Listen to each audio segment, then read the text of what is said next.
कैसे हो आप लोग।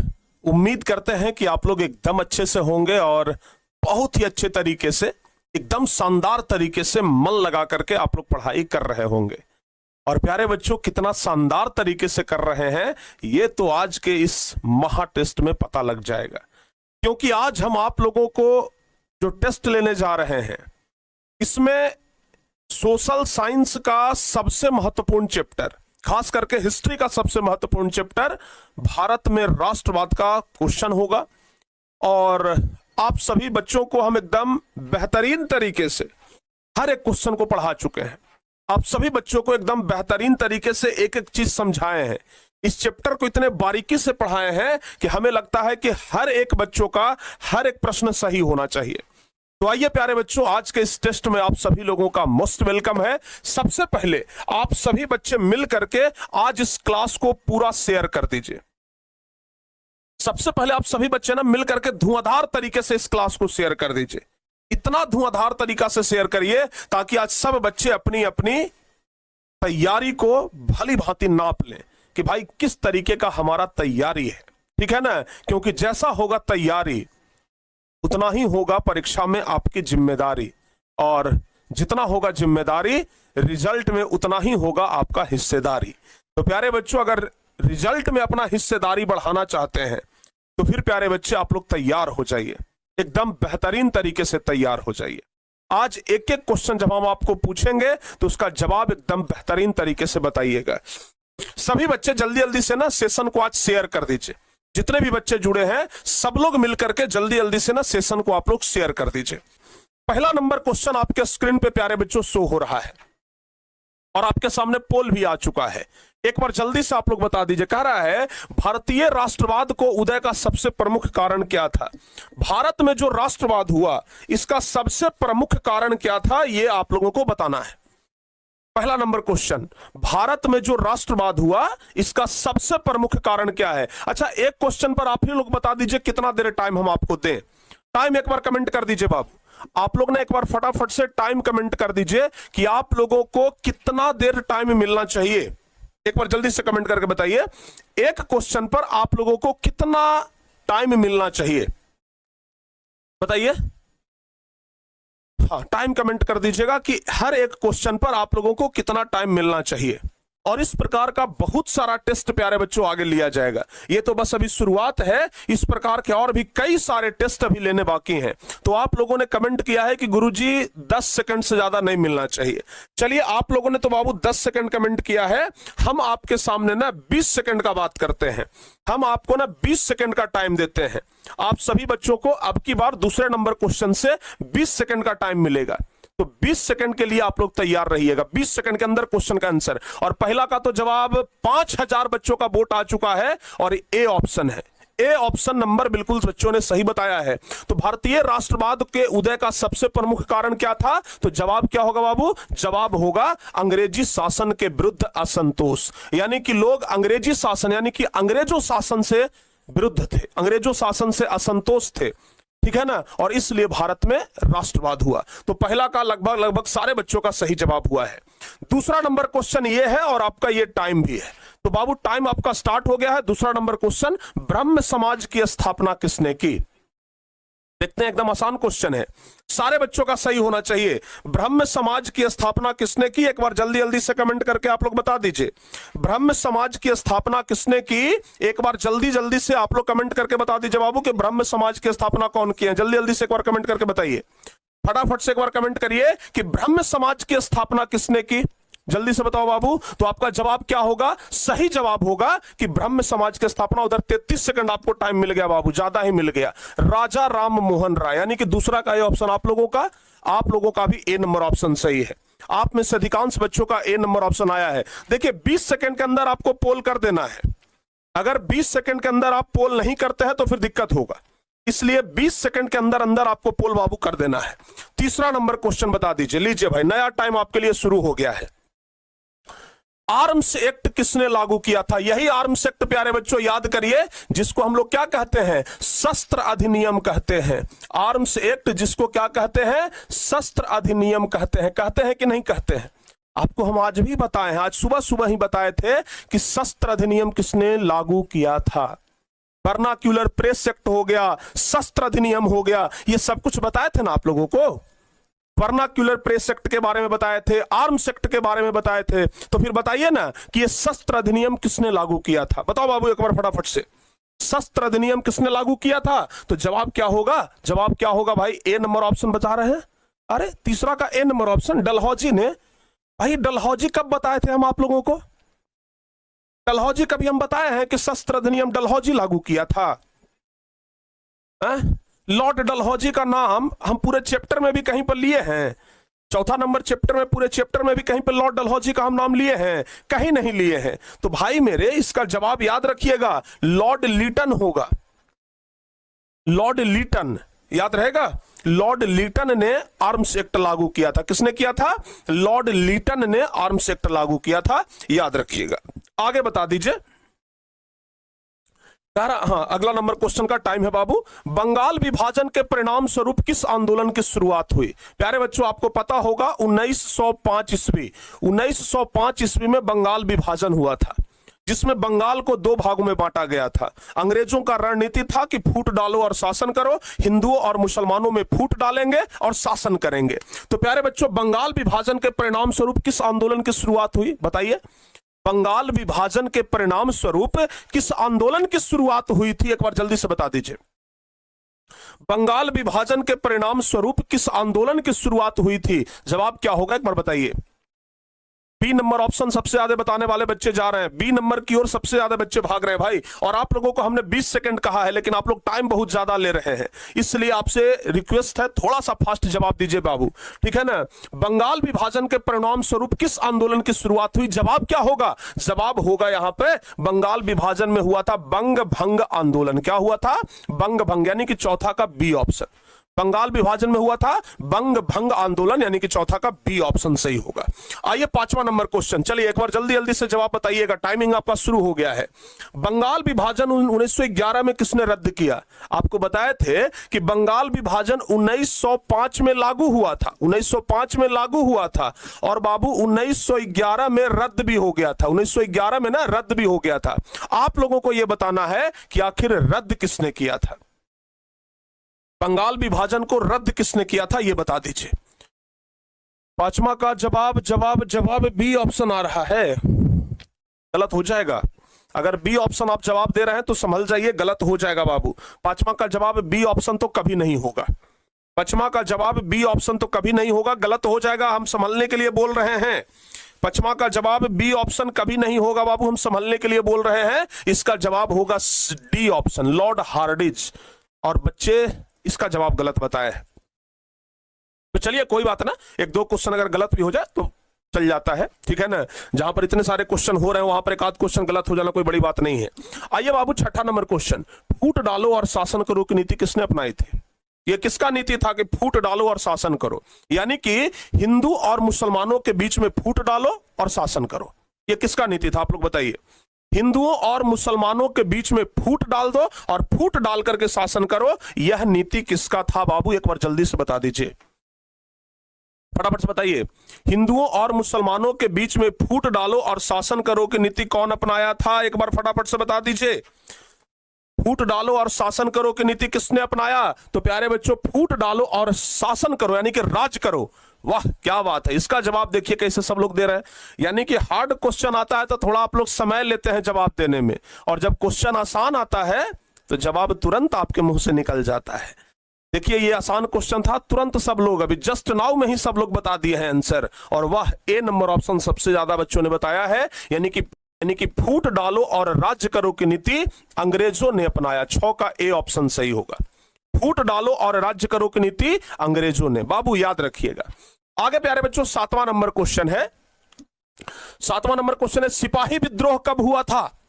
7वां नंबर क्वेश्चन है सिपाही विद्रोह कब हुआ? आज ही सुबह सुबह ये आप लोगों को बताए हैं, सिपाही विद्रोह कब हुआ ये आज ही सुबह सुबह आप लोगों को बताए हैं, बस तैयार हो जाइए। बताइए सिपाही विद्रोह कब हुआ? आज सुबह सुबह आप लोगों को हम बताए हैं, बताओ बाबू जल्दी से। सिपाही विद्रोह कब हुआ? आज ही आपको बताया गया है, तो जवाब क्या होगा? जवाब क्या होगा? जवाब क्या होगा भाई? ए बी में बच्चे कंफ्यूज कर रहे हैं, क्या बात है? आपको नहीं पता है सिपाही विद्रोह? हाँ, अब सही हुआ। अब बच्चे ज्यादा जवाब देने वालों का संख्या एकदम सही ऑप्शन पे गया है। ज्यादा जवाब देने वालों का संख्या ना अब सही ऑप्शन पे गया है, बी नंबर ऑप्शन। और जो बच्चे बी ऑप्शन चुने हैं वो एकदम सही चुने हैं। सिपाही विद्रोह जो हुआ था वो 1857 में हुआ था, और कहा जाता है कि 1857 ईस्वी से ही भारत की आजादी की लड़ाई भी शुरू हो गई थी। यानी कि सिपाही विद्रोह के बाद ही भारत की आजादी की लड़ाई शुरू हो गया था। ठीक है बाबू, आगे बढ़ते हैं। 8वां नंबर क्वेश्चन, बंगाल का विभाजन कब हुआ? लीजिए भाई, फिर से वही क्वेश्चन आ गया है। बंगाल का विभाजन कब हुआ? फिर से वही क्वेश्चन आ गया है। फिर से वही क्वेश्चन आ गया है कि बंगाल का विभाजन कब हुआ। चलिए एक बार जल्दी जल्दी से जवाब बता दीजिए। कई बार तो हम अभी तक 2-3 बार हम अभी इस क्लास में हम 2-3 बार आप लोग को बता चुके हैं कि बंगाल का विभाजन कब हुआ। बताओ बाबू जल्दी से, बंगाल का विभाजन कब हुआ? जवाब क्या होगा? याद रखिएगा, बंगाल का विभाजन हुआ कब? 1905 ईस्वी। 1905 ईस्वी में बंगाल का विभाजन हुआ। और अगर पूछेगा कि बंगाल का विभाजन खत्म कब किया गया, तो 1911 ईस्वी। कौन सा आंदोलन हुआ? तो अगर आंदोलन के बारे में पूछेगा तो बता दीजिएगा बंग भंग आंदोलन। क्या होगा? बंग भंग आंदोलन। बहुआ एकदम याद रखिएगा, बंग भंग आंदोलन। ठीक है ना, बंग भंग आंदोलन याद रखिएगा। चलिए आइए आगे बढ़ते हैं। 9वां नंबर क्वेश्चन लीजिए भाई, एकदम शानदार क्वेश्चन, परीक्षा के लिए काफी महत्वपूर्ण, परीक्षा के लिए एकदम होशियार क्वेश्चन है ये, परीक्षा के लिए अति महत्वपूर्ण क्वेश्चन। बता दो बाबू फटाफट से, परीक्षा के लिए अति महत्वपूर्ण क्वेश्चन एक बार जल्दी जल्दी से आप लोग बता दीजिए भाई। परीक्षा के लिए बहुत ही ज्यादा महत्वपूर्ण क्वेश्चन है, एक बार जल्दी जल्दी से बता दीजिए। गांधी जी ने साबरमती आश्रम की स्थापना किस वर्ष की? गांधी जी ने साबरमती आश्रम की स्थापना किस वर्ष की? जवाब होगा, जवाब होगा, जवाब होगा ABCD में जवाब देने वाले बच्चों का संख्या। इस शुरुआती दौर में जो बच्चे जवाब देते हैं ना, ये हमको लगता है चारों ऑप्शन में ट्राई कर लेते हैं कि भाई देख लेते हैं ABCD दबा करके कोई में सेट कर जाए मामला तो सही है। अरे भाई, गांधी जी ने साबरमती आश्रम की स्थापना कब की थी? आपको बताए थे कि नहीं बताए थे? बताए थे ना कि गांधी जी साबरमती आश्रम की स्थापना कब किए थे? 1916 में किए थे भाई, 1916। डी ऑप्शन सही होगा। और डी ऑप्शन बताने में आप लोग इतना देर कर रहे हैं। गांधी जी ने साबरमती आश्रम की स्थापना कब की? 1916। आपको नहीं बताया गया है? बताया गया है ना? चलिए बहुत बढ़िया, एकदम बताया गया है सर। चौरी चौरा कांड कब हुआ ये भी बता दीजिए। तो जब आपको बताया गया है तो एक क्वेश्चन और पूछ लेते हैं, चौरी चौरा कांड बताओ बाबू, चौरी चौरा कांड कब हुआ? चौरी चौरा कांड कब हुआ? सारे बच्चे मिलकर के एकदम जवाब बताइए, सारे बच्चे जवाब बताइए। अब की बार ना ऐसे कमेंट करके जवाब बताइए, तब ना समझेंगे कि हाँ सब लोग अपना मन से भी जवाब दे रहे हैं। बताओ बाबू फटाफट से, चौरी चौरा कांड कब हुआ? जल्दी जल्दी से जवाब बता दीजिए। चौरी चौरा कांड कब हुआ? जवाब बताओ बाबू। वाह क्या बात है, सबसे पहला जवाब देने वाले कौन थे भाई? सबसे पहला जवाब देने वाले हैं अजय कुमार, फिर श्रवण कुमार, मंद्रिका कुमार, उसके बाद है नीरज कुमार, उसके बाद है मेघा महतो, आकाश कुमार है। ये सब सारे बच्चे अब तो भाई बहुत सारे बच्चे आ गए हैं जो कि जवाब दे रहे हैं 1922 ईस्वी। सही जवाब क्या होगा बाबू? सही जवाब होगा 1922 ईस्वी, एकदम सही जवाब है। ठीक है ना, ठीक है ना बाबू। चलिए एक क्वेश्चन और आप लोगों से पूछते हैं, ऐसे ही अटेंडम क्वेश्चन, ठीक है ना, हमारे मन में आ गया है तो बस पूछ लेते हैं। क्वेश्चन ये है कि चौरी चौरा कांड के कारण कौन सा आंदोलन रुक गया था? बताओ जल्दी से, चौरी चौरा कांड के कारण कौन सा आंदोलन रुक गया था? बता दीजिए। चौरी चौरा आंदोलन के कारण कौन सा, चौरी चौरा कांड के कारण कौन सा आंदोलन रुक गया था? बता दीजिए। चौरी चौरा कांड के कारण कौन सा आंदोलन रुका था भाई? जल्दी से बताइए, चौरी चौरा कांड के कारण कौन सा आंदोलन रुका था? जल्दी से जवाब बता दीजिए। क्या होगा जवाब? असहयोग आंदोलन। वाह क्या बात है, एकदम सही जवाब। प्यारे बच्चों, अगर आपने भी बताया है असहयोग तो एकदम सही जवाब है, असहयोग तो एकदम सही जवाब है। आइए अब 10वां नंबर क्वेश्चन लीजिए भाई, लूट लीजिए 10वां नंबर क्वेश्चन। गदर पार्टी की स्थापना किसने की? गदर मचा दीजिए जरा क्वेश्चन का जवाब देकर के, क्वेश्चन का जवाब देकर के ना बाबू गदर मचा दीजिए कि गदर पार्टी का स्थापना कौन किए थे? गदर पार्टी की स्थापना किसने और कब की? बाबू एकदम आसान सवाल है, गदर पार्टी की स्थापना किसने और कब की? जवाब याद रखिएगा, गदर पार्टी की स्थापना करने वाले, देखते हैं सही जवाब किनका आता है। 22 सेकंड तो हो गया, आपका टाइम तो पार कर गया है, लेकिन सही जवाब किनका आएगा? गदर पार्टी की स्थापना करने वाले कौन है भाई? सही जवाब, गदर पार्टी की स्थापना करने वाले कौन है? लाला हरदयाल, 1913। बहुत बढ़िया, बहुत बढ़िया, लाला हरदयाल। एकदम सी नंबर ऑप्शन बताने वाले बच्चों का जवाब एकदम सही है। जो बच्चे सी नंबर ऑप्शन जवाब बताए हैं उनका जवाब एकदम सही है, 100% सही है। लाला हरदयाल ने 1913 ईस्वी में गदर पार्टी की स्थापना की थी। चलिए एक क्वेश्चन आपसे और अटेंडम पूछ लेते हैं। अब जब अटेंडम क्वेश्चन पूछने का मजा ही कुछ अलग होता है। आप लोग बता दीजिए कांग्रेस पार्टी का स्थापना कब हुआ था? हालांकि हो सकता है कि यह क्वेश्चन आगे आ जाए, लेकिन आप लोग ऐसे बता दीजिए कांग्रेस पार्टी का स्थापना कब हुआ था। अटेंडम क्वेश्चन का आंसर अगर आप बता देते हैं ना बिना ऑप्शन के, 4 गो ऑप्शन मिल जाता है, तब तो बताना थोड़ा सा आसान हो जाता है। लेकिन अगर ऐसे अटेंडम क्वेश्चन पूछे, अगर उसका जवाब आप लोग बता दिए, तो ये हम समझते हैं ना कि भाई सचमुच में बारीकी से आप लोग पढ़ाई किए हैं और आप लोगों को अच्छे तरीका से याद भी है। चलिए तो जल्दी जल्दी से बता दीजिए, फटाफट से बता दीजिए भाई। आज ही पढ़ाए थे, ज्यादा दिन नहीं हुआ है, आज ही हम आप लोगों को पढ़ाए थे। और जवाब क्या बता रहे हैं सारे बच्चे लोग? ओ हो, क्या बात है, 1885। 1885 एकदम सही जवाब, एकदम सही जवाब। चलिए आगे बढ़ते हैं शेरों, एकदम ऐसे ही दहाड़ते रहिए। अगला नंबर क्वेश्चन क्या कह रहा है? 1915 में काबुल में भारत की अस्थायी सरकार का अध्यक्ष किसे बनाया गया? ये एगो नया क्वेश्चन है, हो सकता है कि आप में से कुछ बच्चे जो हैं वो इसमें थोड़ा बहुत मिस्टेक कर जाए। बताइए इसका जवाब क्या होगा? इसका जवाब हम बता देते हैं आप लोगों को, क्योंकि आप लोगों को लगेगा कि गुरुजी तो क्वेश्चन थोड़ा टफ आ गया। प्यारे बच्चों आप लोग जरा ध्यान रखिएगा, ठीक है ना, आप लोग जरा ध्यान रखिएगा। 1915 में काबुल में भारत की अस्थायी सरकार का अध्यक्ष किसे बनाया गया? जवाब होगा महेंद्र प्रताप सिंह को। यह क्वेश्चन हमारे तरफ से रसगुल्लों के लिए, ठीक है ना, क्योंकि इस क्वेश्चन के लिए भाई आप लोगों को बता दिए। एक अगला क्वेश्चन, ये वाला क्वेश्चन तो बहुत इंपॉर्टेंट है भाई, वेरी वेरी इंपॉर्टेंट, ठीक है ना, MVVI, most very very important. Lucknow समझौता किस वर्ष हुआ था? यह क्वेश्चन काफी महत्वपूर्ण है। लखनऊ समझौता किस वर्ष हुआ था, जरा बता दीजिए। लखनऊ समझौता किस वर्ष हुआ था, जरा बता दीजिए आप लोग। बताओ बाबू, लखनऊ समझौता किस वर्ष हुआ था? कोई बच्चे अगर बताना चाहते हैं तो बता दीजिए, बताइए फटाफट से। लखनऊ समझौता किस वर्ष हुआ था, जरा बता दीजिए। और जवाब क्या होगा? लखनऊ समझौता कब हुआ था बाबू? बताओ जल्दी से। लखनऊ समझौता हुआ था 1916, ठीक है ना। ए ऑप्शन बताने वाले बच्चों का संख्या भी बहुत ज्यादा है, जवाब भी होगा ए ऑप्शन। 12 का ए नंबर ऑप्शन सही है, 1916, ठीक है। लखनऊ समझौता कब हुआ था? 1916 में हुआ था। क्लियर? आगे बढ़े, चलिए आगे बढ़ते हैं। अगला, महात्मा गांधी दक्षिण अफ्रीका से भारत कब वापस आए थे? एकदम आसान क्वेश्चन, हल्का क्वेश्चन।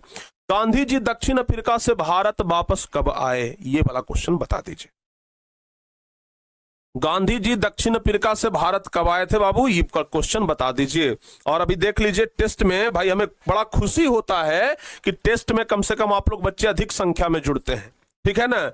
7000 बच्चे अभी जुड़े हुए हैं टेस्ट में, इससे बड़का बात और क्या हो सकता है, ठीक है ना। भले पढ़ने के लिए कम आए, लेकिन टेस्ट देने के लिए अगर बच्चे उत्साहित हैं तो ये मान लेना चाहिए कि बच्चे पढ़ाई के प्रति एकदम अग्रसर हैं, ठीक है ना। बताओ बाबू, गांधी जी दक्षिण अफ्रीका से भारत कब वापस आए थे? गांधी जी दक्षिण अफ्रीका से भारत वापस कब आए थे? ये क्वेश्चन का जवाब आप लोग बता दीजिए, बताइए। गांधी जी दक्षिण अफ्रीका से भारत कब वापस आए थे? 1913 तो गलत हो जाएगा बाबू, 1913 तो नहीं हम बताए थे, 1913 तो हम नहीं बताए थे। गांधी जी चलिए हिंट देते हैं। गांधी जी जब दक्षिण अफ्रीका से भारत आए थे उसके अगले वर्ष ही साबरमती आश्रम की स्थापना किए थे। अब बता दीजिए क्या होगा? जिस वर्ष गांधी जी भारत आए थे ना उसके अगले वर्ष ही साबरमती आश्रम की स्थापना किए थे। और अभी आप कुछ देर पहले बता चुके हैं कि साबरमती आश्रम की स्थापना कब हुआ था। जवाब क्या होगा? जवाब यहां पर सी नंबर ऑप्शन बताने वाले बच्चे सबसे ज्यादा हैं, यानी कि 1915 हमारा सही जवाब होगा। जो बच्चे 1915 बता रहे हैं उनका जवाब 100% सही है। आगे 14 नंबर क्वेश्चन पर बात विचार कर लेते हैं बाबू। कामबिल तथा न्यू इंडिया का प्रकाशन किसने किया? यह भी शायद आपके लिए थोड़ा सा नया क्वेश्चन हो सकता है। कामबिल तथा न्यू इंडिया का प्रकाशन, इस क्वेश्चन का जवाब हम बता देते हैं। जो क्वेश्चन हमें लगेगा कि बच्चे इसमें फंसेंगे तो हम आपको फंसाएंगे नहीं, हम बता देंगे। देखिए, कामबिल तथा न्यू इंडिया का जो प्रकाशन हुआ था वो एनी बेसेंट ने किया था। 14 का ए ऑप्शन सही होगा। क्या होगा बाबू? 14 का ना ए नंबर ऑप्शन सही होगा। क्लियर? 14 का ए नंबर ऑप्शन याद रहेगा। 14 का ए नंबर ऑप्शन याद रखिएगा। आगे 15 नंबर क्वेश्चन, जलियांवाला। ये तो एकदम हल्का क्वेश्चन है, इसमें 100% बच्चों का सही होना चाहिए।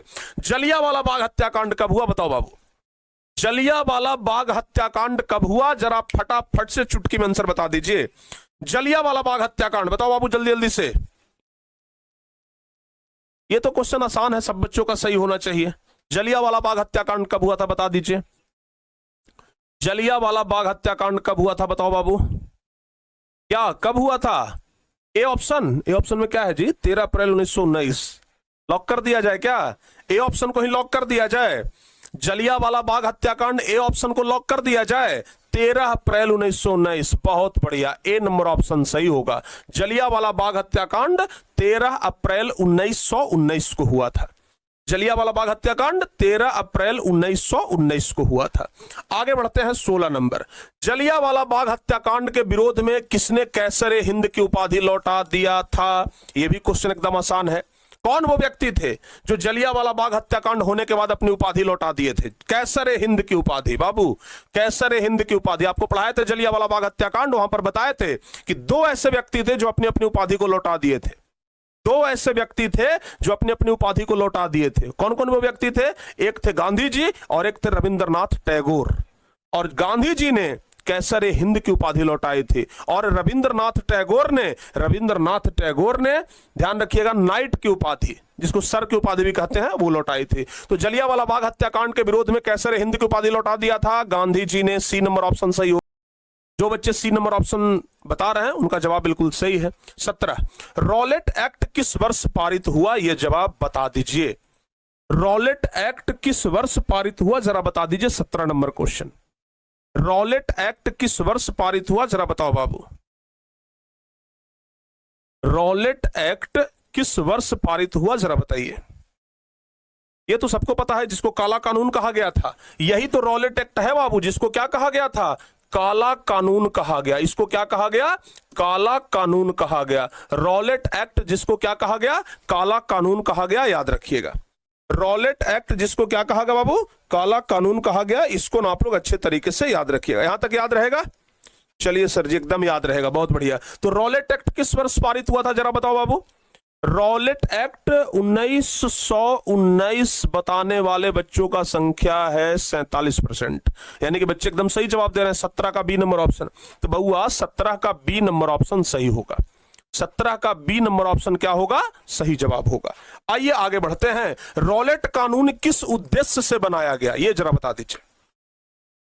रॉलेट कानून जो था वह किस उद्देश्य के लिए बनाया गया था? आपको पता है ना, रॉलेट एक्ट के बारे में बताए थे ना कि जब भारत में क्रांतिकारी गतिविधि बहुत ज्यादा बढ़ने लगा, लोग अंग्रेजों के खिलाफ लड़ाई करने लगे, तो उस क्रांतिकारी गतिविधि को रोकने के लिए, उस क्रांतिकारी गतिविधि पर अंकुश लगाने के लिए रॉलेट एक्ट कानून आया।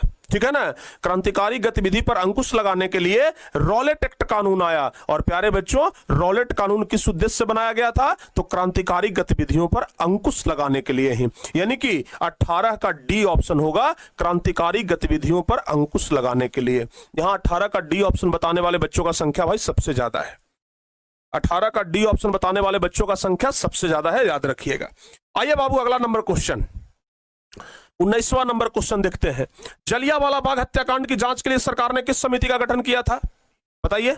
जलियांवाला बाग हत्याकांड की जांच के लिए सरकार ने किस समिति का गठन किया था? जलियांवाला बाग हत्याकांड की जांच के लिए सरकार ने किस समिति का गठन किया था? जब जलियांवाला बाग हत्याकांड हो गया था तो एक जांच समिति बनाया गया था, आपको पता है ना। जब जलियांवाला बाग हत्याकांड हो गया था तो एक जांच समिति बनाया गया, और उस जांच समिति का क्या नाम था बाबू? बताओ जल्दी से। जलियांवाला बाग हत्याकांड होने के बाद एक जांच समिति बनाया गया, और उस जांच समिति का क्या नाम था? ध्यान रखिएगा, उस जांच समिति का नाम था हंटर समिति, यानी कि ए ऑप्शन सही होगा।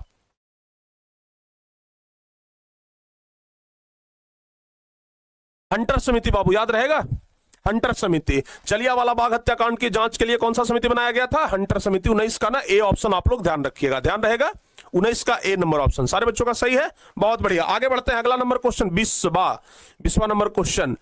तुर्की के खलीफा पद किस वर्ष समाप्त किया गया? याद करिए खिलाफत आंदोलन बाबू, याद करिए खिलाफत आंदोलन, है कि नहीं है? क्रैश कोर्स का बुक आएगा बाबू, चिंता ना करिए। आप में से कुछ बच्चे कमेंट कर रहे हैं, क्रैश कोर्स का बुक आएगा, ठीक है ना? हाँ, आप लोग बस अभी आराम से पढ़ाई करिए, ठीक है ना? जब आना होगा तो आ ही जाएगा, ठीक है ना? जब किताब हमारे पास आ जाएगा तो उसको हम घर में थोड़ी रखेंगे, उसको आपके पास भेजिए देंगे। और हम कभी ये कोशिश नहीं करेंगे कि लेट से आए, हम चाहेंगे कि जल्दी से जल्दी आ जाए। तो प्रयास कर रहे हैं, ध्यान रखिएगा, ठीक है ना? चलिए बताओ बाबू, तुर्की के खलीफा का पद किस वर्ष समाप्त किया गया? खिलाफत आंदोलन पढ़ाए थे, और जवाब क्या होगा? 1920 ईस्वी। अरे ना, 1920 ईस्वी में खलीफा का पद समाप्त नहीं हुआ था, 1924 होगा हमारे ख्याल से। खलीफा का पद 1924 न होगा बाबू। तुर्की के खलीफा का पद किस वर्ष समाप्त किया गया था? 1924 होगा, ठीक है ना? चलिए, तुर्की सही, हम अगर सही हैं तो 1924 होगा। अगर हमसे मिस्टेक हो रहा हो तो अलग बात है, लेकिन हमें जहां तक याद है 1924 ही है। चलिए कोई बात ना, आगे बढ़ते हैं। अगला क्वेश्चन 21वां नंबर क्वेश्चन बता दीजिए। भारत में खिलाफत आंदोलन कब और किस देश के शासक के समर्थन में शुरू हुआ? ये तो आपको पता है कि भारत में जो खिलाफत आंदोलन हुआ था वह किस देश के शासक के समर्थन में शुरू हुआ? खिलाफत आंदोलन कब और किस देश के शासक के समर्थन में शुरू हुआ? बताइए, खिलाफत आंदोलन कब और किस देश के शासक के समर्थन में शुरू हुआ? बताइए जल्दी से, खिलाफत आंदोलन किस देश के शासक के समर्थन में शुरू हुआ? ये तो पता है सब लोगों को कि खिलाफत आंदोलन तुर्की के जो शासक थे, जिनको ऑटोमन साम्राज्य खिलाफत आंदोलन उनके विरुद्ध हुआ था। तो भारत में खिलाफत आंदोलन कब और किस देश के शासक के समर्थन में शुरू हुआ? 1919 में तुर्की के खिलाफ। 21 का बाबू ए ऑप्शन सही होगा, 21 का ए ऑप्शन याद रखिएगा। आगे बढ़ते हैं 22वां। गांधी जी को महात्मा की उपाधि किसने दी थी? बताओ बाबू, गांधी जी को महात्मा की उपाधि कौन दिए थे? महात्मा की उपाधि गांधी जी को, गांधी जी पहले सिर्फ मोहनदास करमचंद गांधी थे, गांधी जी को सिर्फ गांधी कहा जाता था, लेकिन उनको महात्मा की उपाधि देने वाले व्यक्ति कौन है ये तो बता दीजिए। महात्मा की उपाधि देने वाले व्यक्ति कौन है? जवाब होगा, जवाब होगा, जवाब होगा। अरे जो जन गण मन लिखे हैं अब तो बता दीजिए, अब तो बता दो भाई, जन गण मन कौन लिखे? रविंद्रनाथ टैगोर। तो गांधी जी को महात्मा की उपाधि किसने दी? रविंद्रनाथ टैगोर ने, याद रखिएगा। आगे बताओ बाबू, अगला क्वेश्चन। गांधी जी ने सर्वप्रथम किस अंग्रेजी नीति का विरोध किया? गांधी जी सबसे पहले किस अंग्रेजी नीति का विरोध किए थे? गांधी जी सबसे पहले किस अंग्रेजी नीति का विरोध किए थे, यह बता दीजिए। गांधी जी सबसे पहले किस अंग्रेजी नीति का विरोध किए थे? बताओ बाबू, गांधी जी सबसे पहले किस अंग्रेजी नीति का विरोध किए थे? तो जवाब क्या होगा? तो गांधी जी ने सबसे पहले किस अंग्रेजी नीति का विरोध किया? जवाब होगा, गांधी जी ने सर्वप्रथम किस अंग्रेजी नीति का विरोध किया? जवाब होगा नस्लवाद का। 23 का ए ऑप्शन, ध्यान रखिएगा, क्या होगा? 23 का ए ऑप्शन, नस्लवाद का विरोध किए थे गांधी जी ने ना। नस्लवाद, नस्लवाद मतलब नस्ल के आधार पर जो भेदभाव था उसको वो खत्म करने का प्रयास किए। आगे बढ़ते हैं बाबू 24। चौरी चौरा वर्तमान भारत में किस राज्य में स्थित है? चौरी चौरा वर्तमान भारत में किस राज्य में है, यह बता दीजिए। अरे ये तो चौरी चौरा कांड के समय हम बताए थे ना, असहयोग आंदोलन के बाद चौरी चौरा कांड हुआ था। किस राज्य में हुआ था? बिहार में, यूपी में, झारखंड में, छत्तीसगढ़ में, कहां में हुआ था ये बता दीजिए। चौरी चौरा वर्तमान भारत के किस राज्य में हुआ था? बताओ बाबू फटाफट से, चौरी चौरा वर्तमान भारत के किस राज्य में हुआ था? तो चौरी चौरा वर्तमान भारत के किस राज्य में हुआ? जवाब होगा उत्तर प्रदेश में। सी ऑप्शन सही होगा। क्या होगा? सी नंबर ऑप्शन सही जवाब होगा।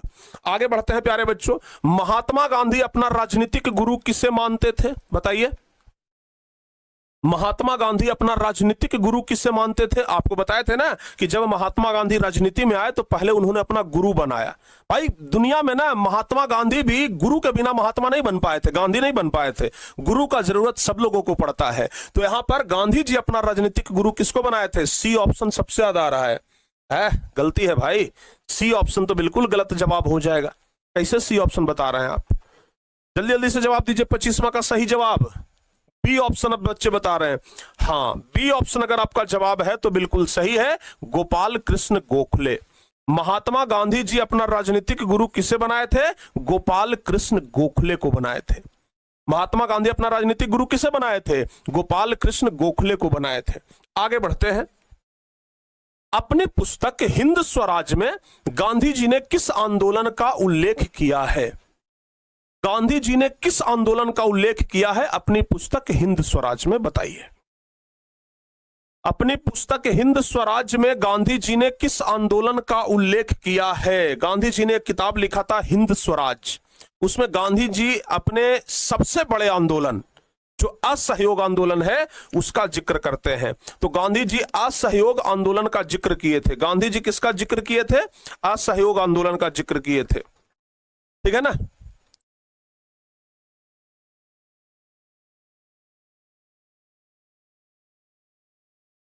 बताओ बाबू, गांधी जी अपने हिंद स्वराज पुस्तक में किसका जिक्र किए हैं? तो असहयोग आंदोलन का याद रखिएगा। अगला नंबर क्वेश्चन जरा ये बता दीजिए भाई, समय आपका शुरू हो गया। चौरी चौरा कांड के बाद महात्मा गांधी ने किस आंदोलन को वापस लिया था? ये तो अति महत्वपूर्ण क्वेश्चन है, जवाब बताओ बाबू जल्दी से। चौरी चौरा कांड के बाद गांधी जी ने किस आंदोलन को वापस लिया, ये बता दीजिए। बताओ बाबू जल्दी से। चौरी चौरा कांड के बाद गांधी जी ने किस आंदोलन को वापस लिया था? ये तो हम लोग पहले भी चर्चा कर चुके हैं, बताइए फटाफट से। गांधी जी ने किस आंदोलन को वापस लिया? फटाफट से बता दीजिए, जवाब क्या होगा? तो चौरी चौरा कांड के बाद महात्मा गांधी ने असहयोग आंदोलन को वापस लिया, यानी कि 27 का ए ऑप्शन सही होगा। जो बच्चे 27 का ए ऑप्शन बता रहे हैं ना, उनका जवाब एकदम सही है।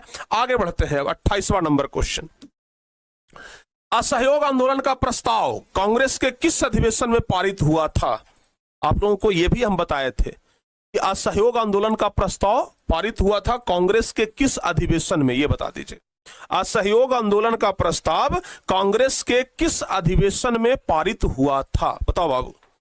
असहयोग आंदोलन का प्रस्ताव कांग्रेस के किस अधिवेशन में पारित हुआ? जवाब होगा असहयोग आंदोलन का प्रस्ताव कांग्रेस के किस अधिवेशन में पारित हुआ था? तो कलकत्ता अधिवेशन में, 4 सितंबर 1920 के कलकत्ता अधिवेशन में। ध्यान रखिएगा, 28 का ए ऑप्शन सही होगा।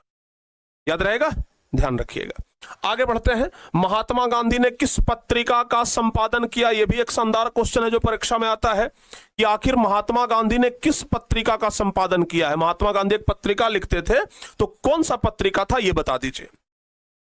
महात्मा गांधी ने किस पत्रिका का संपादन किया? तो जवाब होगा महात्मा गांधी ने यंग इंडिया पत्रिका का संपादन किया। महात्मा गांधी ने किस पत्रिका का संपादन किया? जवाब होगा यंग इंडिया। याद रहेगा, यंग इंडिया। आगे बाबू, अगला नंबर क्वेश्चन। सविनय अवज्ञा आंदोलन किस यात्रा से शुरू हुआ, यह बताइए। सविनय अवज्ञा आंदोलन किस यात्रा से शुरू हुआ? बताओ जल्दी से। सविनय अवज्ञा आंदोलन किस यात्रा से शुरू हुआ? गांधी जी एक यात्रा किए थे जो नमक कानून को भंग करने के लिए किए थे। याद आ रहा है कुछ? बताओ बाबू जल्दी से। गांधी जी एक यात्रा किए थे जो कि नमक कानून को भंग करने के लिए किए थे। तो आपको बताना है कि सविनय अवज्ञा आंदोलन किस यात्रा से शुरू हुआ था, और बच्चों ने सही जवाब दिया है सी नंबर ऑप्शन, दांडी यात्रा। बहुत बढ़िया। 30वां का सी ऑप्शन, दांडी यात्रा। ठीक है ना? चलिए, अच्छा, एक क्वेश्चन जो हम आपको बताए थे कि कांग्रेस ने एक बार स्वतंत्रता दिवस पहले ही मना लिया था। ठीक है ना? कांग्रेस ने एक बार स्वतंत्रता दिवस पहले ही मना लिया था। तो आप बताइए वह डेट कौन सा था जब कांग्रेस ने स्वतंत्रता दिवस मनाया? यानी कि कांग्रेस ने किस तिथि को पूर्ण स्वतंत्रता दिवस मनाया, यह बता दीजिए। कांग्रेस ने किस तिथि को स्वतंत्रता दिवस मना लिया था बाबू, यह बता दीजिए। कांग्रेस ने किस तिथि को पूर्ण स्वतंत्रता दिवस मनाया? जवाब क्या होगा? कांग्रेस ने किस तिथि को स्वतंत्रता दिवस मनाया? जवाब होगा 1930। कम से कम ईस्वी याद रखिएगा, ईयर याद रखिएगा बाबू। कांग्रेस ने किस तिथि को स्वतंत्रता दिवस मनाया? 26 जनवरी 1930 को, यानी 31 का बी ऑप्शन सही होगा। आगे बढ़ते हैं। नेहरू रिपोर्ट किस वर्ष लागू हुआ था बाबू? याद है नेहरू रिपोर्ट के बारे में कि अंग्रेजों का जो हेड था, जिसका नाम था लॉर्ड बर्कन हेड, उसने चुनौती दिया था जब साइमन कमीशन का विरोध हुआ तो लॉर्ड बर्कनहेड ने यह चुनौती दिया कि सर्वसहमति से अगर हिम्मत है तो खुद से कानून बना लो, लेकिन अगर सर्वसहमति हुआ तो ही पास करेंगे। लेकिन मतभेद हो गया जिसके कारण से वो पास नहीं हो पाया। लेकिन मोतीलाल नेहरू ने अपना रिपोर्ट प्रस्तुत किया था उस चुनौती को स्वीकार करते हुए। किस वर्ष वो रिपोर्ट प्रस्तुत हुआ था, बस ये बता दीजिए आप हमें। वो रिपोर्ट किस वर्ष प्रस्तुत हुआ था, बस आप हमें इतना बता दीजिए। बताओ बाबू, वो रिपोर्ट किस वर्ष प्रस्तुत हुआ था, जल्दी जल्दी से बता दीजिए, फटाफट से बताओ बाबू, किस वर्ष वो रिपोर्ट आया था। तो नेहरू रिपोर्ट किस वर्ष प्रस्तुत किया गया, जवाब क्या हो गया, 1928 में, यानी कि सी ऑप्शन सही होगा, सी ऑप्शन। नेहरू रिपोर्ट किस वर्ष प्रस्तुत किया गया, 1928 में। आगे बढ़ते हैं, साइमन कमीशन किस वर्ष भारत आया था, साइमन कमीशन किस वर्ष भारत आया था, यह बता दीजिए। बताओ बाबू, साइमन कमीशन किस वर्ष भारत आया था, साइमन कमीशन भारत कब आया। आपको पता है साइमन कमीशन के बारे में कि साइमन कमीशन में 7 अंग्रेजों का एक सदस्य था। साइमन कमीशन 7 अंग्रेजों का सदस्य था और 7 अंग्रेजों सदस्य होने के कारण ही उसका विरोध हुआ था। तो साइमन कमीशन भारत कब आया था, 1928 में आया था। प्यारे बच्चों, ये आपको याद होगा। आइए आगे बढ़ते हैं। कह रहा है बाबू अगला नंबर क्वेश्चन, पूर्ण स्वराज की मांग का प्रस्ताव कांग्रेस के किस वार्षिक अधिवेशन में पारित हुआ। पूर्ण स्वराज की मांग का प्रस्ताव कांग्रेस के किस वार्षिक अधिवेशन में पारित हुआ, जवाब क्या होगा। पूर्ण स्वराज की मांग का प्रस्ताव कांग्रेस के किस वार्षिक अधिवेशन में पारित हुआ, जवाब क्या होगा, यह बताइए। पूर्ण स्वराज की मांग का प्रस्ताव कांग्रेस के किस वार्षिक अधिवेशन में पारित हुआ, जवाब होगा 1929 लाहौर अधिवेशन में। लाहौर अधिवेशन में ही पूर्ण स्वराज की मांग का प्रस्ताव पारित हुआ था, यह आप लोग ध्यान रखिएगा। आगे बढ़ते हैं, सविनय अवज्ञा आंदोलन कब शुरू हुआ, बताओ बाबू, सविनय अवज्ञा आंदोलन कब शुरू हुआ था, यह बता दीजिए जल्दी से। सविनय अवज्ञा आंदोलन गांधी जी के द्वारा किया गया एक आंदोलन था, सविनय अवज्ञा आंदोलन। आप लोगों को बताना है कि सविनय अवज्ञा आंदोलन शुरू कब हुआ था, जवाब क्या होगा। तो याद रखिएगा, सविनय अवज्ञा आंदोलन शुरू हुआ 1930 में। कब शुरू हुआ, 1930 में, याद रहेगा। सविनय अवज्ञा आंदोलन 1930 में शुरू हुआ था। अगला नंबर क्वेश्चन, 20 सेकंड का टाइम आपको दिया जाएगा बाबू। इसमें से किसे बादशाह खान या सीमांत गांधी, ये क्वेश्चन पहले ना बिहार बोर्ड में पूछा गया है, बोर्ड मॉडल क्वेश्चन है। बादशाह खान या सीमांत गांधी किसे कहा जाता है, बताओ जल्दी से, जल्दी जल्दी से बता दीजिए भाई, जल्दी जल्दी से बता दीजिए। बादशाह खान या सीमांत गांधी किसे कहा जाता है, बादशाह खान या सीमांत गांधी के नाम से किसे जानते हैं, जरा बताइए। बताओ बाबू, बादशाह खान या सीमांत गांधी के नाम से किसे जानते हैं, जरा जल्दी जल्दी से न जवाब बता दीजिए। बादशाह खान या सीमांत गांधी के नाम से किसे जाना जाता है, यह बता दो बाबू।